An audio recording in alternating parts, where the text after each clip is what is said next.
우리가 성경을 이렇게 딱 접촉하면서 던져야 되는 질문이 바로 그겁니다.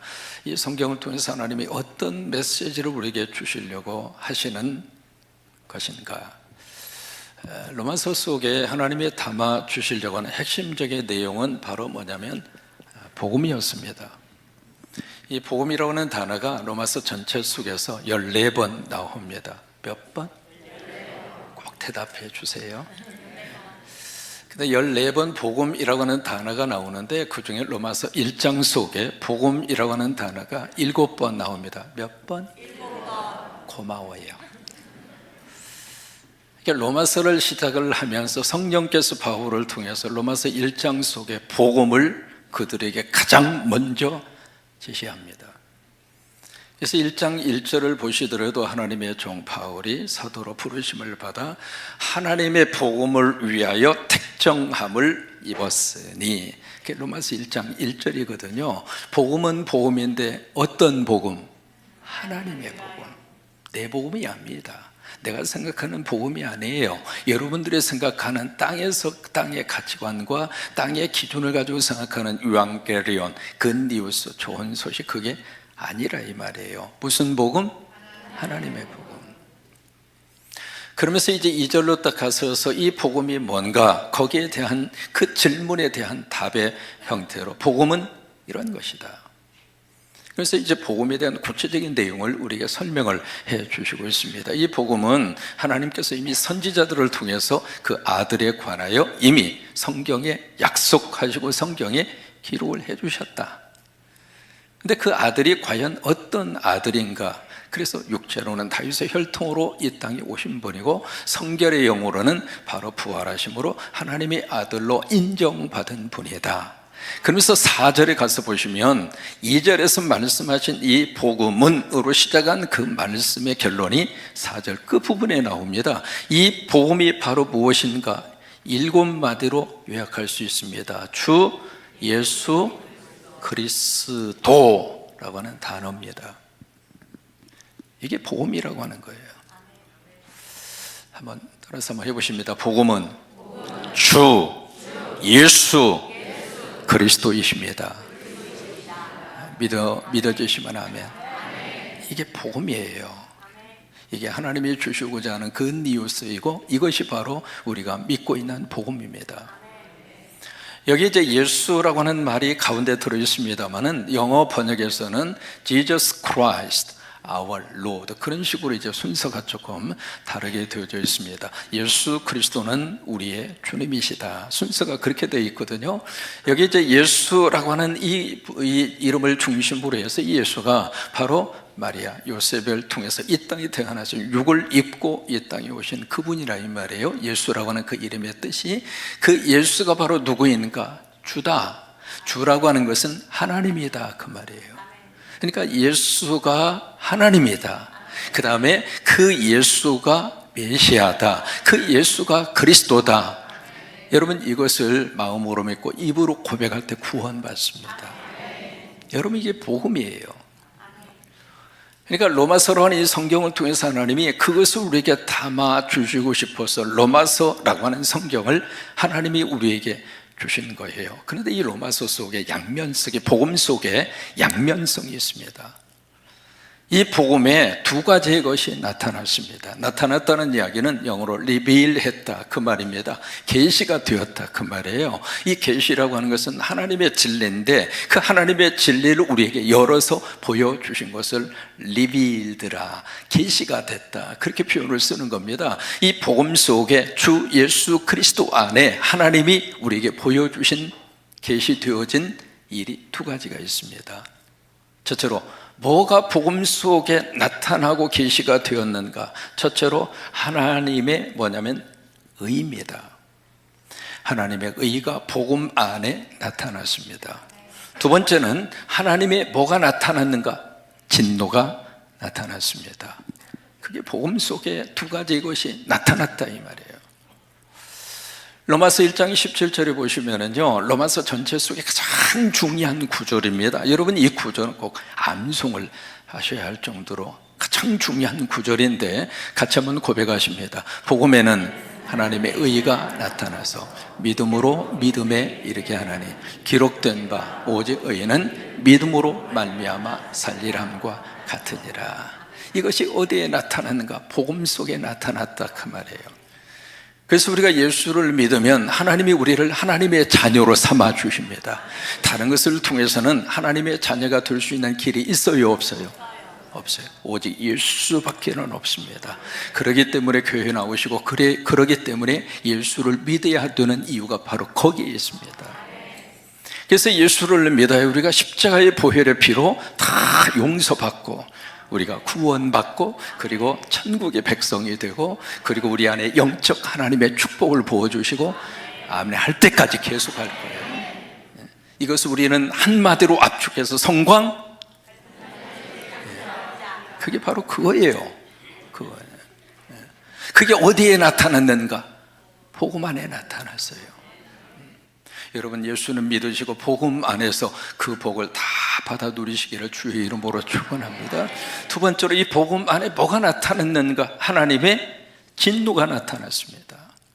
그게 로마서 1장 18절의 말씀이거든요. 같이 한번 고백하십니다. 시작. 하나님의 진노가 불의로 진리를 막는 사람들의 모든 경건하지 않음과 불의에 대하여 하늘로부터 나타나니. 어디로부터 나타나요?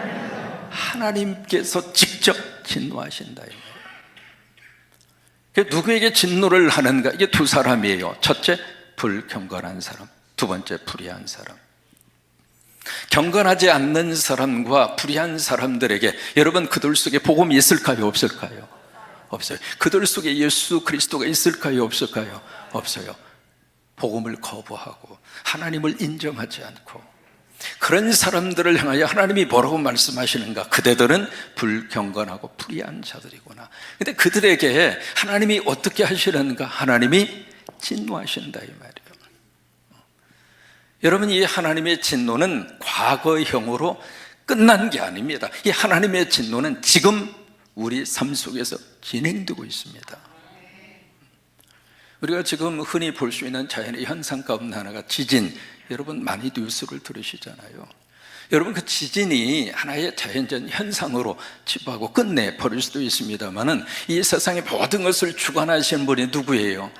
그 하나님께서 아무 의미 없이 자연 현상을 끌고 가실까요? 아니에요. 우리는 자연의 현상 가운데에서 하나님의 메시지를 볼 수 있어야 돼요. 하나님의 진노입니다. 우리가 지금 매일 부딪히고 있는 이 기후 문제, 여러분, 이것도 우연이 아닙니다. 여기서도 하나님의 진노하심이 있는 거예요. 또 하나, 세계 곳곳에서 지금 벌어지고 있는 전쟁, 그 전쟁이 하나의 국지적인 사건과 그 나라의 일로 끝나버릴 수 있는 일인가? 아니에요. 하나님의 진노입니다. 그러니까 이 복음 안에 하나님의 축복과 하나님의 의만 복음 속에 담겨진 것이 아니라 그 복음을 거부하는 자들에게, 그 복음을 믿지 않는 자들에게 하나님은 진노하십니다. 여러분, 축복합니다. 예수님 안에서 진노를 다 피할 수 있게 되기를 바랍니다. 진노를 피할 수 있는 길은 하나님의 의의 길로 가시면 돼요. 그 길은 믿음으로 믿음에 이르게 하신다고 그랬습니다. 우리가 기록된 바 오직 의인은 믿음으로 말미암아 살리라. 그 복음을 받아들이고 그 복음을 믿으면 하나님의 진노에서 피할 수 있습니다. 근데 그 하나님의 진노가 오늘 어떤 모습으로 지금 표현이 되어져 있는가? 오늘 24절에 보시면은요, 독특한 단어 하나가 나옵니다. 내버려 두사라고 하는 단어입니다. 이 단어가 로마서 1장 속에 3번 나옵니다. 내버려 두사. 여기에 내버려 두사라고 하는 것을 이렇게 이해할 수 있거든요. 영어로 좀 표현해 보겠습니다. 하나님께서 포기하셨다. 영어로 give up 했다. 우리가 쉬운 말로 give up 했다, 그런 표현을 쓰잖아요.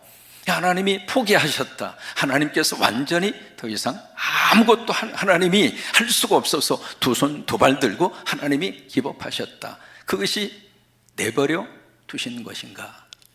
그게 아니에요. 여기서 성경에서 말씀을 하시고 있는 이 내버려 두사는 영어로 표현하면 이렇게 표현할 수 있습니다. 아까 말씀드린 이 기법, 포기하는 기법이 아니고요, 여기서 표현하는 것은 기부는 기부인데 어떤 거냐면 give over라고 하는 단어를 씁니다. 그쪽으로 던져줬다 이 말이에요. 그쪽으로 내던져졌다 그 말이에요. 그게 내버려 두신 거예요. 그러면 하나님이 여기 그들이라고 하는 단어가 24, 25절에 3번 나오거든요. 그들이 누구 있는가? 진리를 거부하고 하나님을 거부하고 보험을 받아들이지 않는 그들은 불경건하고 불의한 자들이다, 그렇게 말씀했잖아요. 그들을 어디다가 지금 내버려 두셨는가? 어디에다가 그들을 내던져 주셨는가? 그게 24절이에요. 여러분 24절을 보시면 하나님께서 마음의 무엇대로, 정욕이라고 하는 단어가 나옵니다. 그 정욕대로 그 다음에 어디에 내버려 두었어요?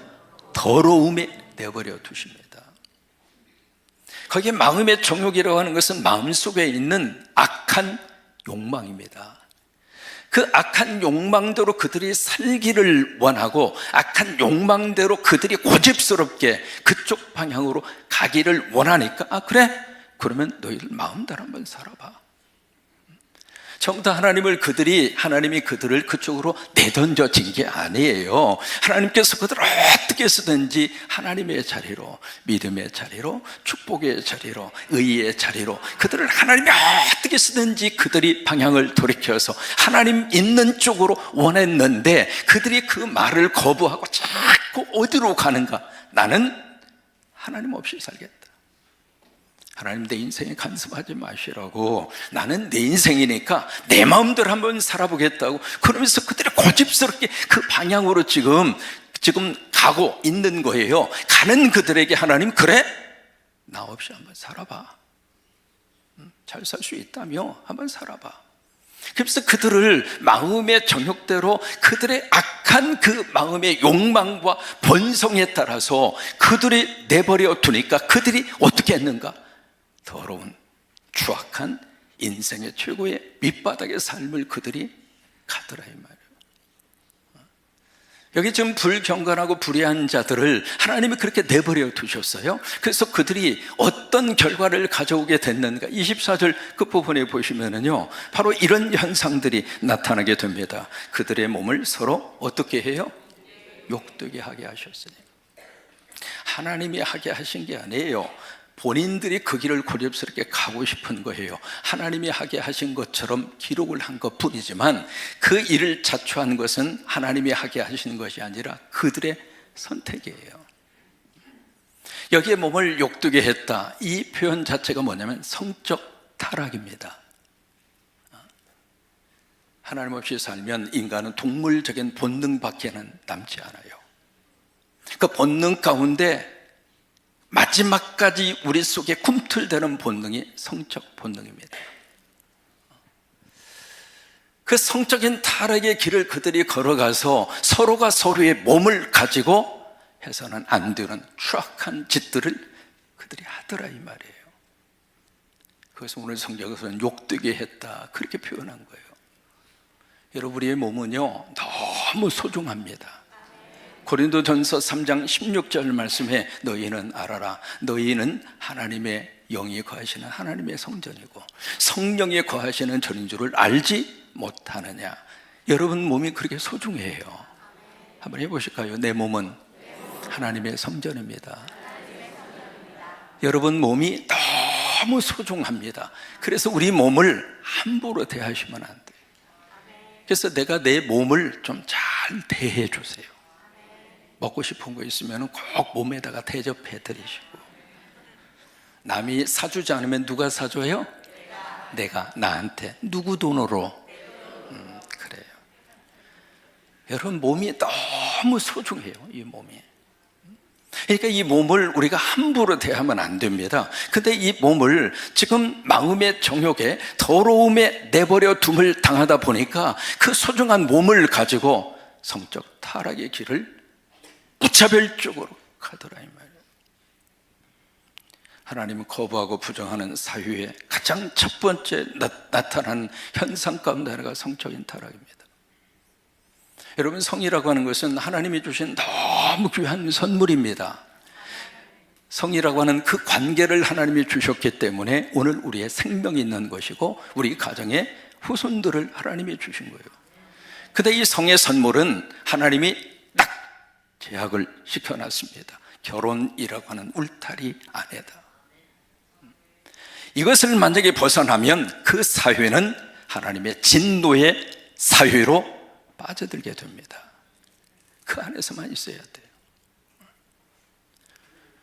지금 이제 내버려 딱 두니까 그 마음의 정욕을 가지고 그냥 성적, 해서는 안 되는 성적 관계 속으로 성윤리, 성도덕이 완전히 땅에 추락할 정도. 그럼 왜 이런 현상들이 나타나게 됐는가? 그게 25절이에요 25절 말씀, 왜 이렇게 됐는가? 그게 25절의 말씀이거든요. 하나님의 진리를 거짓으로 바꿔버린 거예요. 이 바꾼다라고 하는 표현이 이 1장 말씀에 3번 나옵니다.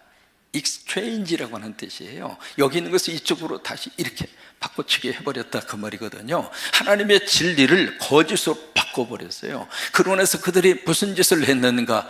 창조주 하나님을 섬기는 것보다도 피조물을 더 섬기는 거예요. 그래서 마지막에 우리 주 영원히 찬송받으실 분이 누구인가? 하나님이시라 이 말이에요. 하나님이라. 그러면서 25절 마지막에 뭐라고 끝나요? 아멘으로 끝나는 겁니다. 여러분, 아멘 하시겠습니까? 정말로 아멘 하시겠습니까? 그래서 아멘으로 끝나는 거예요. 왜 그럴까요?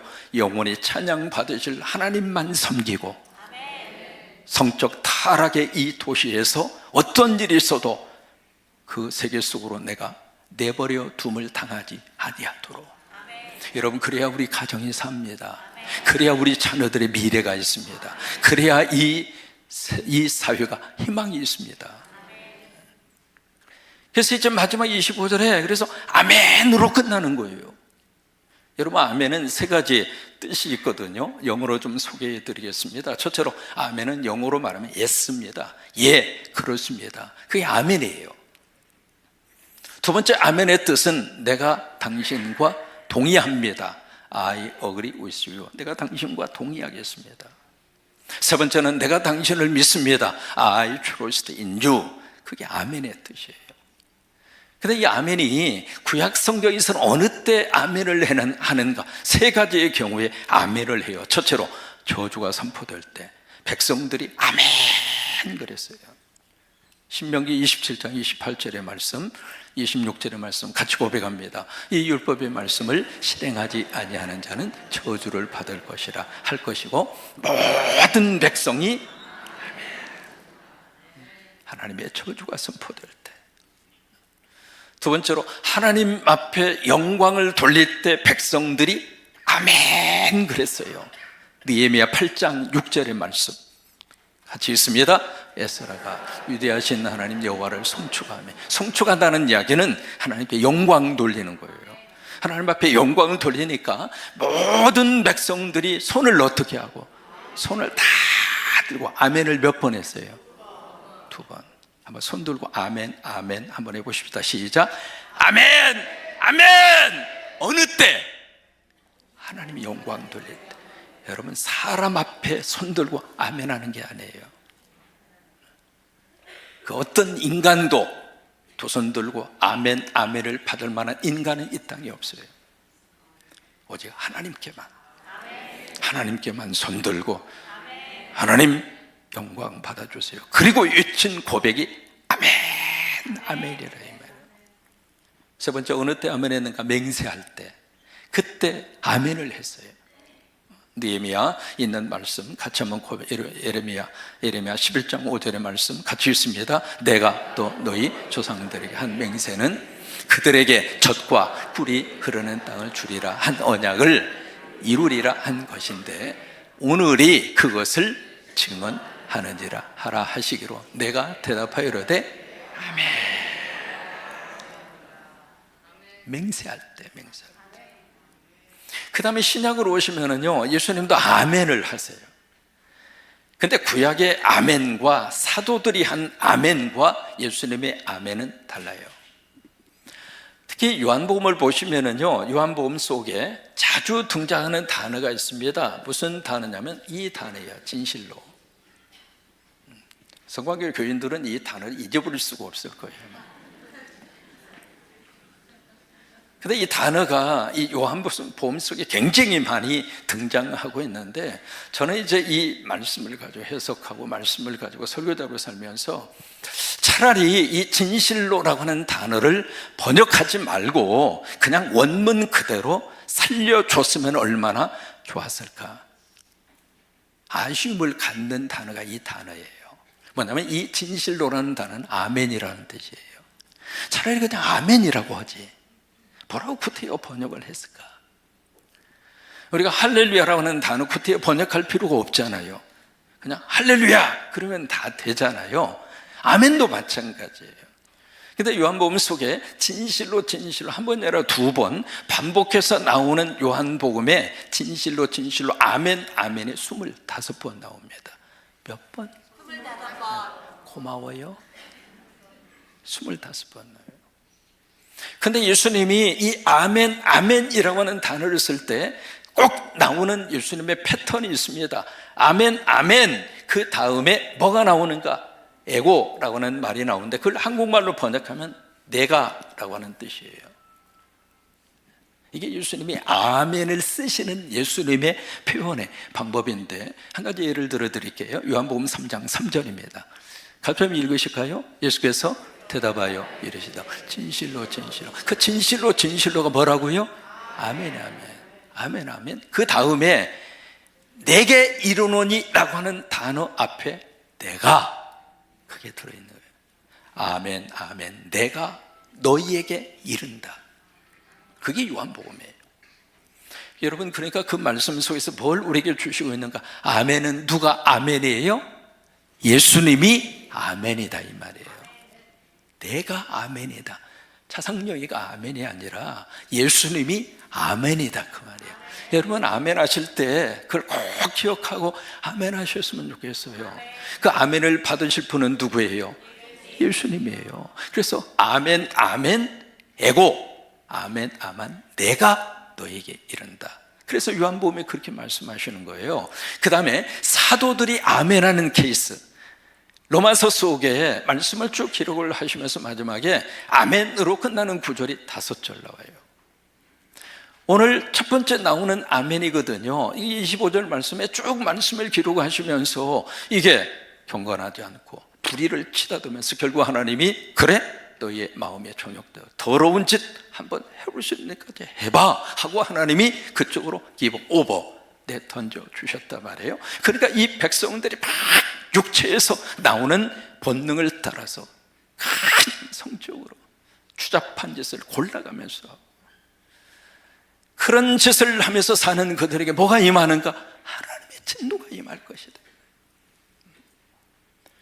근데 그 하나님의 진노를 우리가 어떻게 피하면서 살 수 있는가? 그것은 창조주 하나님, 그 영원히 찬양 받으실 그 하나님만 섬기면서 사는 것이 하나님의 진노를 피할 수 있는 길이다.